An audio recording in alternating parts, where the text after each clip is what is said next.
was never the one predators could not enter. It was the one they decided was not worth entering.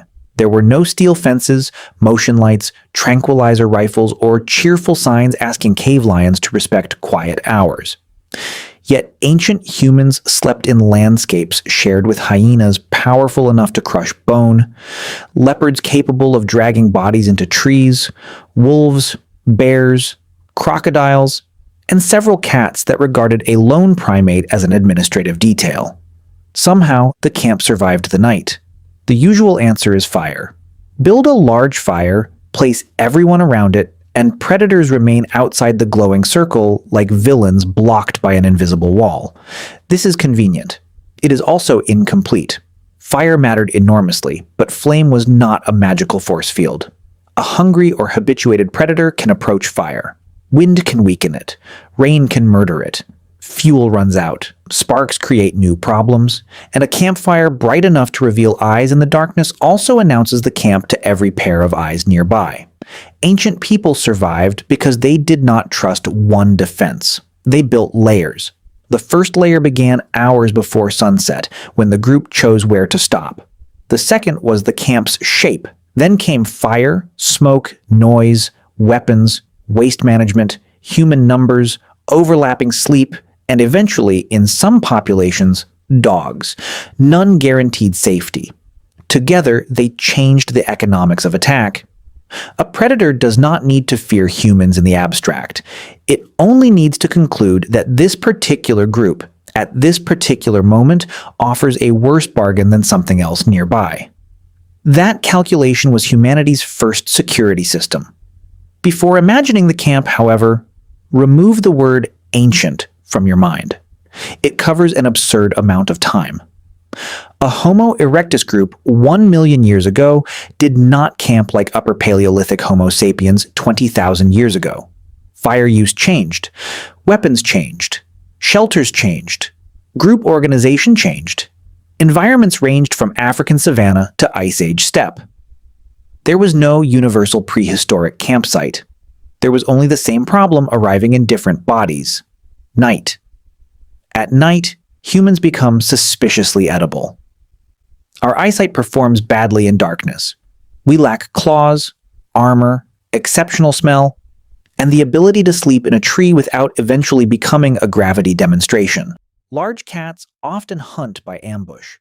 Hyenas investigate carcasses and vulnerable animals. Evolution began with location. A sensible camp needed water, fuel, food, workable stone or wood, shelter from weather, and routes for travel. Unfortunately, predators also appreciate water and food. A riverbank may look perfect until darkness reveals that it is a wildlife highway. A water hole concentrates prey, which concentrates hunters. Dense vegetation blocks wind, but it also allows a leopard to approach while maintaining excellent privacy. So the best campsite balanced access against visibility. Open ground made stealth difficult. A slope, cliff, rock face, or water boundary could reduce the directions from which something could approach. High ground might improve sight and drainage. A site near fuel allowed fires to be maintained without sending people deep into darkness. Tracks, dung, bones, scratching, smell, and recent kills could warn that the location already had a regular customer. Ancient humans did not need a textbook called Predator Risk Assessment. They had the much harsher publishing system of experience. Children learned where animals moved, when they drank, how wind carried scent, and which silence meant that nearby prey had noticed something. Adults remembered attacks, sightings, and seasonal changes. Knowledge lived in stories, habits, and immediate corrections. Choose badly often enough, and the lesson stopped being cultural and became archaeological. Then there were caves. Caves appear to be prehistoric fortresses. Stone walls cover most sides. The roof is already installed. The entrance forms a narrow approach. Firelight reflects from rock, and weather remains outside where it belongs. But a cave is not an empty apartment. It may belong to a bear. Archaeological sites across Pleistocene Europe show caves and rock shelters used alternately by humans and carnivores. Neanderthals occupy a lair. Hyenas arrive. Later, humans return. Bears use deeper zones. Bones are gnawed, moved, accumulated, burned, cut, or scattered until thousands of years collapse into one confusing floor. At Grotta Grande in Italy, researchers reconstructed a Neanderthal camp followed shortly after abandonment by spotted hyenas scavenging resources left behind.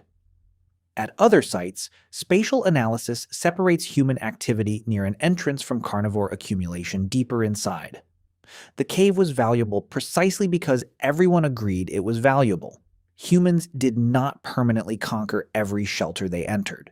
Sometimes they were temporary tenants between predators. If a group did use a cave, the restricted entrance offered an advantage. Approaches were fewer. Light could be concentrated. People could position themselves between the entrance and sleeping children. Spears, stones, and burning wood became more effective when an animal could not circle freely.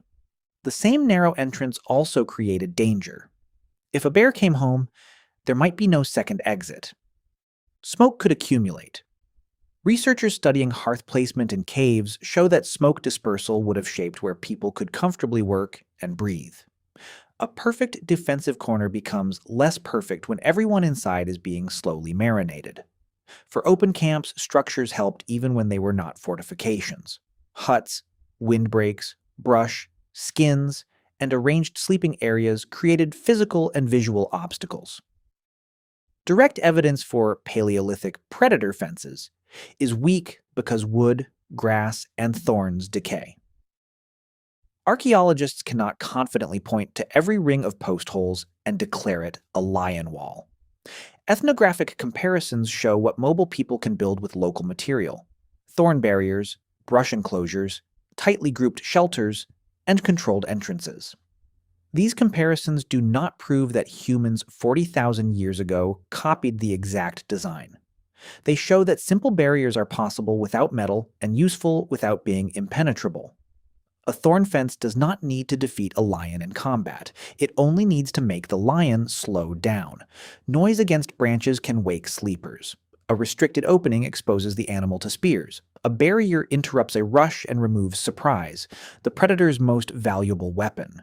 Even a loose arrangement of shelters, fires, people, and stored objects creates a confusing center that is harder to attack than an isolated body. This leads to fire. Controlled fire transformed the night. It provided light, heat, cooked food, hardened wooden points, smoke, social time, and a visible center around which a group could organize. Researchers disagree about the earliest dates for habitual control and deliberate production of fire because burnt material can come from natural events and preservation is uneven. But by later prehistory, hearths were central features at many human sites. For predators, fire added uncertainty. Flame moves without behaving like an animal. It expands, cracks, throws sparks, produces heat, and changes smell. Smoke irritates eyes and noses. Light exposes an approaching body. Humans become visible to one another and can respond together. A burning branch can be carried toward a threat, extending the camp's warning beyond the hearth. The key benefit may not have been that every predator possessed an ancient law saying, "Never cross fire." It was that fire made humans harder to surprise. A cat built for silent approach loses part of its advantage when the ground ahead is illuminated. A hyena entering the light no longer faces one sleeping primate. It faces several upright animals, sudden voices, thrown stones, and sharpened points. By the way, if you want to go even deeper into the secret lives of ancient humans, I just launched a full course called The Secret Lives of Ancient Humans. 10 modules, 3+ hours of content covering everything we never talk about on YouTube. What they feared, how they communicated, what hunted them, and much more. Plus an exclusive PDF guide included. Link in the description. See you inside. The fire converts darkness from the predator's territory into contested space. But one small hearth leaves large gaps. Groups may have maintained several fires or positioned sleeping areas around one or more hearths depending on site, season, fuel, and activity. Archaeology often reveals repeated hearths, though not all burned simultaneously. We should resist turning every fire stain into a coordinated perimeter. Prehistory did not leave a security diagram. Still, multiple active flames could widen visibility and force an animal to pass between lit, occupied zones. Fuel placed nearby allowed someone to revive a weakening fire quickly. Embers mattered as much as dramatic flame. Keeping fire alive was easier than making it again, especially before. Reliable ignition methods were common. Someone had to tend it. That person was also awake. This may have been one of the camp's strongest protections, although it rarely leaves a fossil. Humans do not sleep as a synchronized block. People wake to feed infants, adjust bedding, urinate, talk, tend fire, respond to illness, or begin tasks before dawn. Age and natural sleep timing vary. In a group, these differences create accidental shifts. A modern study of Hadza hunter-gatherers recorded sleep across 20 days and found that someone in the camp was awake during almost the entire night. All observed adults were simultaneously asleep for only a tiny fraction of the recording period. This does not prove Paleolithic camps followed an identical schedule. The Hadza are contemporary people, not preserved ancestors, and their lives have their own history. But the study demonstrates a simple mechanism available to any group. Different body clocks can produce sentinel-like coverage without a formal guard roster. Grandparents wake early, adolescents remain awake later. Parents stir with children, a hunter checks the fire, a person with an injury sleeps badly and becomes, unwillingly, head of nighttime security. Evolution occasionally finds a use for insomnia. The awake person did not need to defeat a predator alone. They needed to notice it early enough to wake everyone else. That could begin with sound. A branch breaks, birds or monkeys alarm, prey animals snort, hyenas call at a different distance. Dogs, in later camps, growl. The fire reveals reflected eyes. Smell shifts.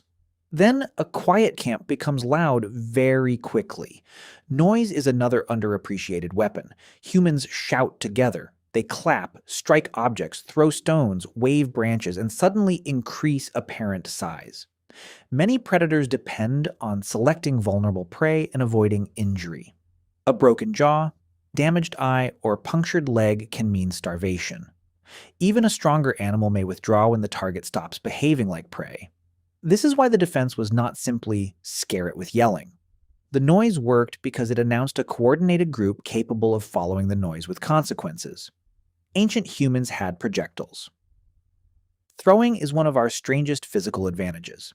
The human shoulder, torso, wrist, and balance allow accurate, high-speed throws in a way other apes cannot match.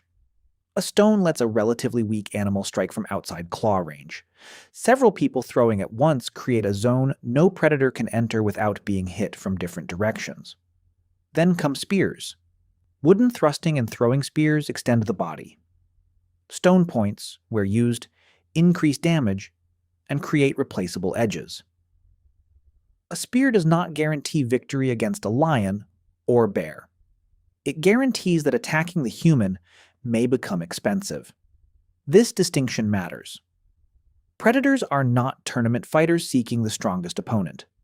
They are living animals managing hunger, energy, offspring, territory, and injury risk. A camp containing 20 alert humans with fire and weapons is not merely 20 portions of meat. It is a porcupine that has discovered teamwork. Group size changed everything. One human sleeping alone is a possible opportunity. Several adults surrounding children create many detectors and responders. If one person shouts, others wake. If one spear misses, others remain. The group can face outward while vulnerable individuals stay in the center. People can pursue or harass an animal after it retreats, teaching it that the boundary extends beyond the firelight. Human social information also travels. If lions were active near one water source, if a leopard had taken prey along one route, or if a bear occupied a shelter, people could warn one another. Tracks observed during the day influenced choices at night. A predator encounter did not have to educate every person through personal injury. Language allowed one attack to update an entire group's behavior. This may be humanity's most important anti-predator tool, not the spear, the sentence about where the lion went. Yet camps created a problem of their own. They smelled like food. Butchery produces blood, fat, skin, organs, bones, and scraps. Cooking releases odors. Humans themselves smell. A successful hunt can turn the camp into an advertisement directed at every scavenger downwind. Small carnivores visit abandoned camps and move or gnaw discarded bones. Experiments show they can substantially rearrange campsite remains. Larger carnivores can do much more. So food handling mattered. The neat modern rule, cook far away and store everything in a bear-proof container, cannot simply be projected into deep prehistory. Storage technology, prey size, climate, mobility, and local predators differed. Archaeological spatial patterns sometimes show activity areas around hearths and differential movement of animal parts, but rarely reveal a universal waste policy. Still, groups could reduce danger by processing large carcasses away from where people slept, bringing back selected parts, burning or breaking remains, placing refuse toward an edge, consuming food quickly, and abandoning camps when waste accumulated. Some large animal parts were routinely left at kill sites because they were heavy or low value. That decision also kept a magnificent amount of carnivore perfume away from the bed. Camp cleanliness was not about aesthetics. It was about not becoming a restaurant with sleeping staff. Mobility itself became a defense. Many hunter-gatherer camps were temporary.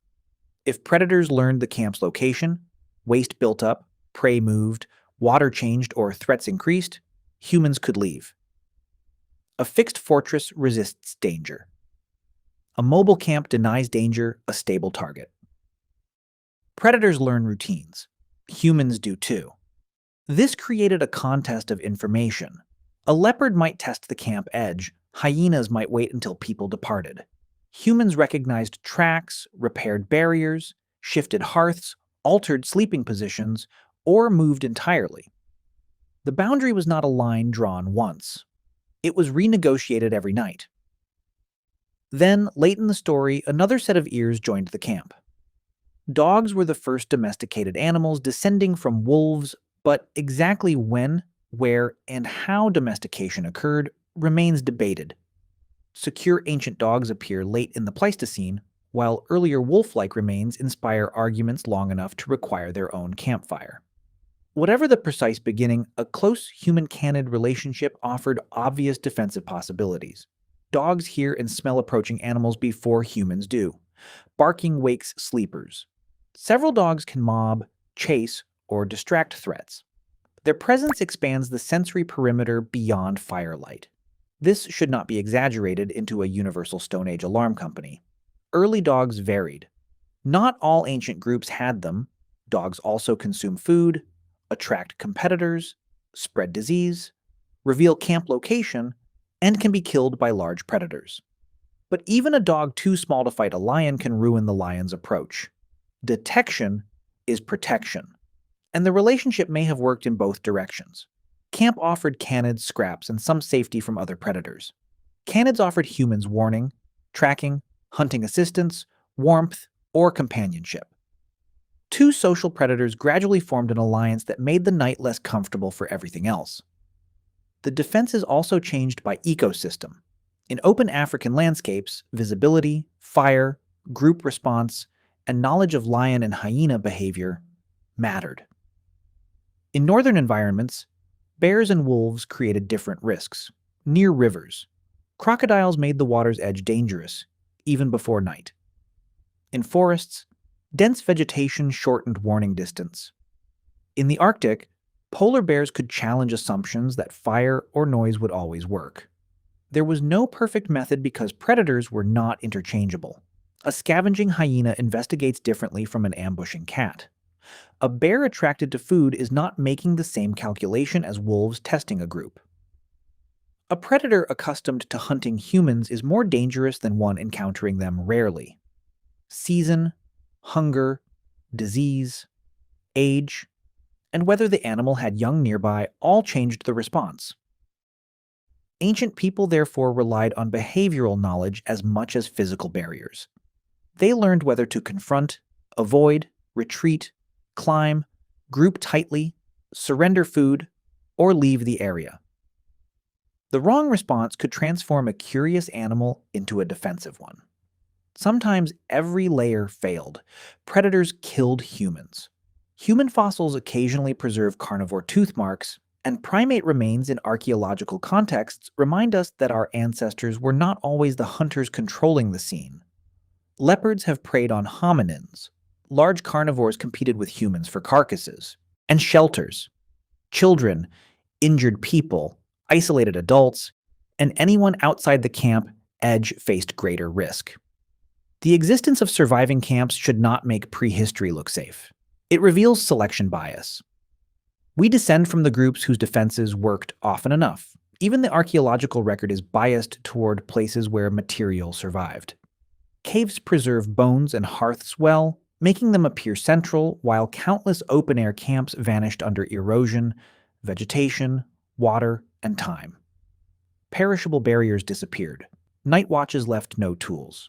Shouting fossilized very poorly. Researchers reconstruct the system indirectly. Hearth locations, shelter traces, stone tools, projectile points, carnivore remains, tooth marks, gnawing, coprolites, spatial distributions, ethnographic analogy, predator behavior, and the basic requirements of sleeping on a dangerous planet. From those fragments, a pattern emerges. Ancient humans did not stop predators by becoming physically stronger than them. They stopped predators from reaching camp by destroying the conditions predators needed for a cheap attack. They chose ground that reduced concealment. They placed walls, rock, brush, huts, or water between themselves and some approach routes. They concentrated activity around fire. They kept weapons within reach. They slept close enough to wake one another. Different sleep schedules left eyes open through much of the night.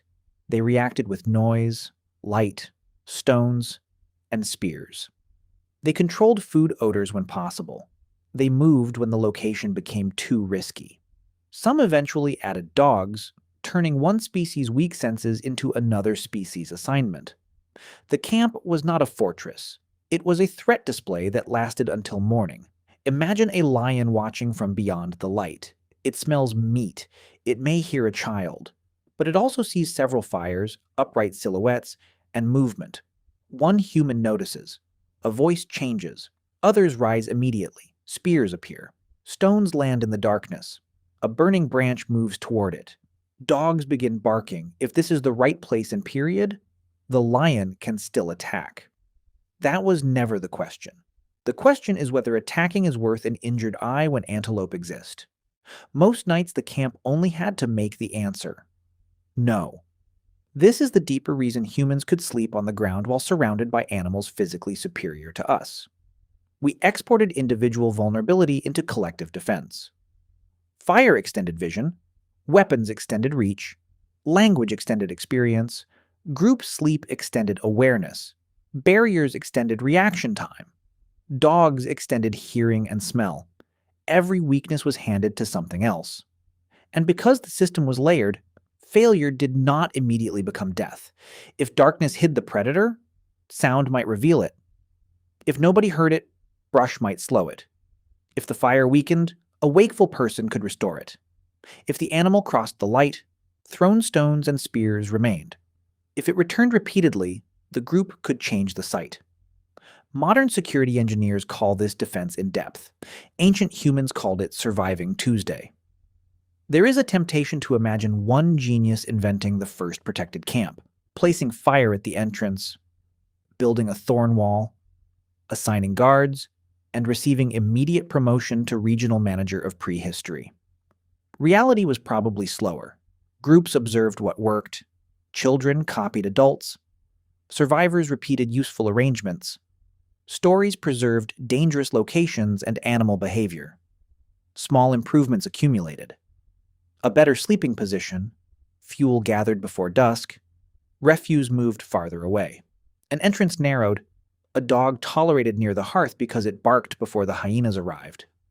Culture turned individual accidents into group procedure. Predators also adapted. Some avoided humans. Some learned to scavenge after camps were abandoned. Some tested edges or exploited isolated individuals. Humans responded again. The relationship was not a victory completed once. It was an evolutionary negotiation conducted with teeth, fire, and memory. Eventually, humans became such effective competitors that many large carnivores had more reason to fear the camp than investigate it. We hunted predators, stole prey, occupied shelters, reshaped landscapes, and later defended livestock with walls, weapons, and organized killing. The balance shifted so far that modern people can mistake our dominance for an ancient default. It was not. For much of prehistory, darkness still belonged partly to other animals. The camp created a temporary island where human rules applied. Not because predators could not cross the boundary, because crossing it activated an entire social machine. A flame brightened. A sleeper woke. A warning became a chorus. Hands found stones and spears. Bodies stood together, and an animal designed to attack one vulnerable creature suddenly faced something nature had not placed in any single human body. Many eyes, many memories, many weapons, and one shared refusal to be taken quietly. That was the wall around the ancient camp. Most of it was made of people.